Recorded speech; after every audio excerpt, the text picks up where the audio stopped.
Today I'm talking rotation. Rotation in your backswing and your through swing, through the pressures in your feet. Let's get to it.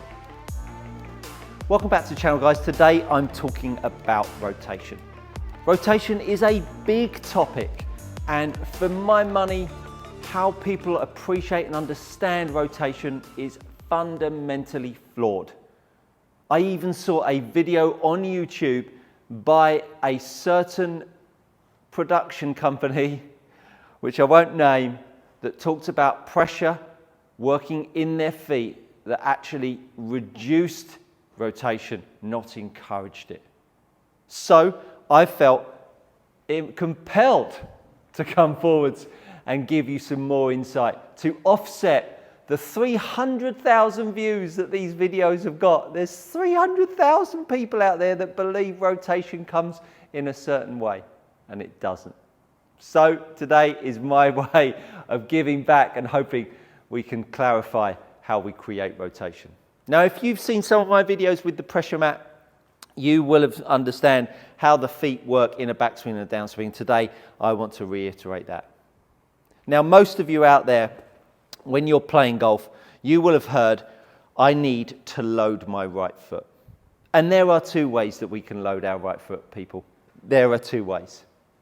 I can load my right foot in a backswing by loading into the right side, shifting my weight into my right leg, feeling my right leg flex a little bit more.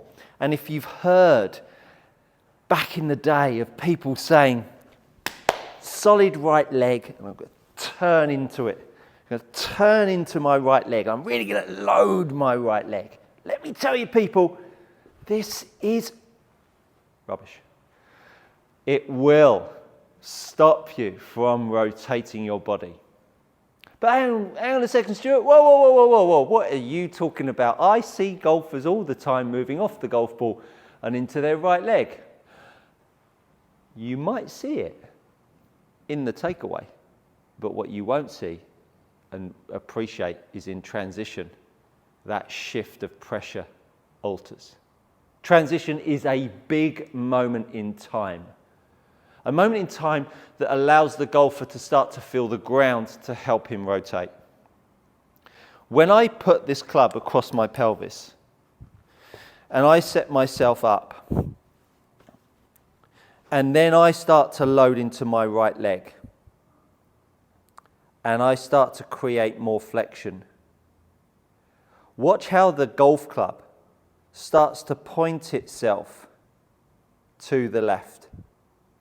Not by much, but enough.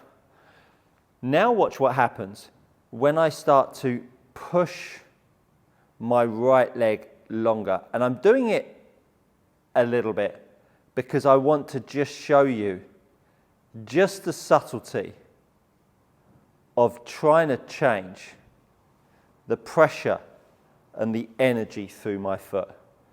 Because when I push off my right foot in a backswing, you all of a sudden see how my hip rotation starts to open up.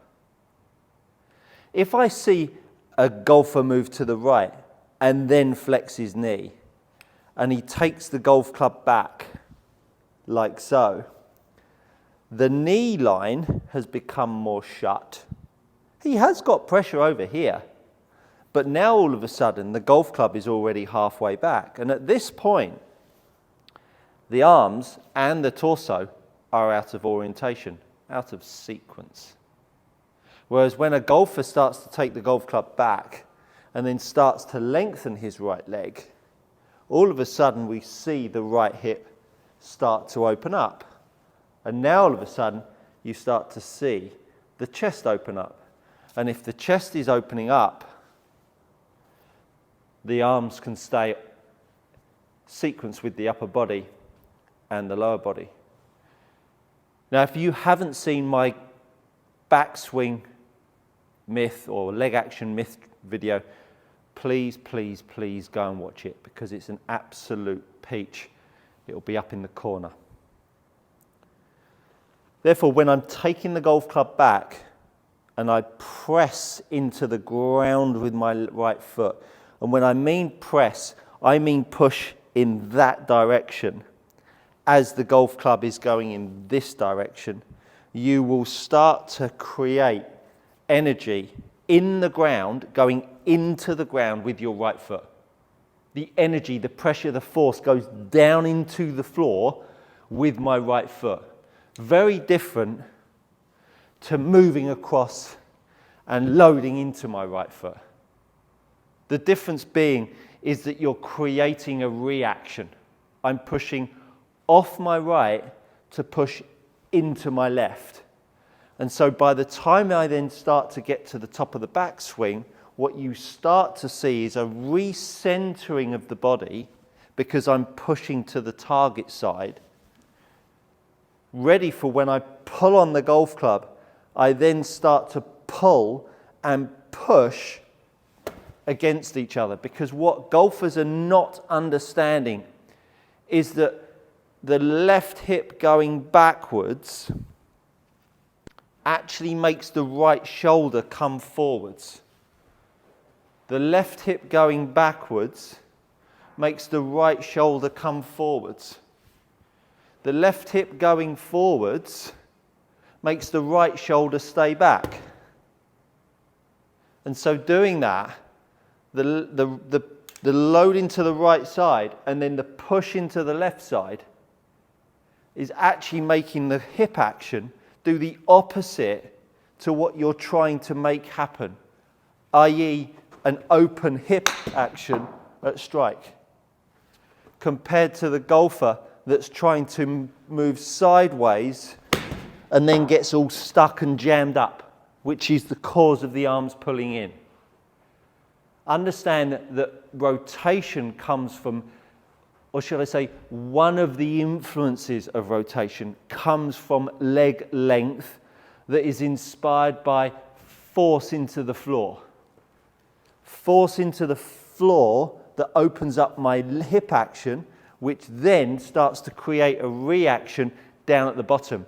That does not mean that the top half of my body won't do something different, because everybody then feels, well, hang on a second, if I'm pushing the pressure back that way, it means I'm going to sit back. Well, no, it doesn't. Just pull the golf club towards the target. And if you haven't seen it, you must pull the golf club video, which I've done on YouTube. We've got in the gym and the pressure mat and really got deep into that. Now when I pull on the golf club and I start to oppose the force of the pull, all of a sudden I can start to make my lower half move in the opposite direction. I'm pulling the golf club, I'm pushing back with my left foot. All of a sudden I start to get this opposition of pressure and forward motion. Because we're standing on two legs, people. And if you're standing on two legs and you're pulling a golf club and you're pushing in the direction of the target, which all, by the way, is lateral, not rotational, and you're moving towards the target, you're going to have too much energy going in one direction. It's a decent shot that way, wasn't it? Too much energy going in one direction. And because of that, you're then going to have to make adjustments.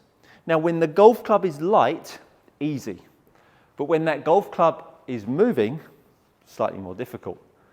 So the opposition of making sure that the feet are starting to push against the direction of travel with the golf club is huge. I hope you understand that the foot pressure and the leg length will create rotation, which will create better balance. Better balance will allow you to move faster. Simply applying speed stick drills and swinging harder and faster is a good way of making you hurt yourself. So much more that you can be doing to understand how the force and pressure works through your feet, to inspire more rotation, free up your back and your shoulders to hit it straighter and further.